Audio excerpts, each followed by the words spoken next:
ஸ்ரீமத் ஆதிசங்கரர் கேரளாவில் இருக்கக்கூடிய காலடி அப்படிங்கிற ஊரில் சிவகுரு ஆரியாம்பாள் தம்பதிக்கு அற்புதமான ஒரு குழந்தையாக சிவபெருமானினுடைய கடாட்சத்தினால அந்த சிவபெருமானே நானே உனக்கு குழந்தையாக பிறக்கிறேன் அப்படின்னு கனவுல அந்த தம்பதிகளினுடைய கோரிக்கையை நிறைவேற்றி வைத்து அதன்படியே குழந்தையாக அவதரிக்கிறார். அந்த குழந்தை 4 வயதாக இருக்கும் பொழுதே சிவகுரு அப்படிங்கிற அந்த குழந்தையினுடைய அப்பா அவர் நம்பூதிரி, அவரே பகவத் கைங்கரியத்தில் தான் இருக்கிறார். காத்யாயினி தேவியை வழிபாடு செய்து கொண்டிருப்பவராக இருக்கிறார். அவர் இறந்து போயிடுறார், அவருடைய காலம் முடிஞ்சிடுறது. தாயார் ஆரியாம்பாள் மட்டும்தான் இருக்கா.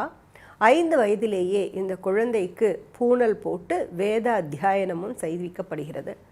பிறகு அவர் பிரம்மச்சரியத்தை ஏற்றுக்கொள்கிறார்.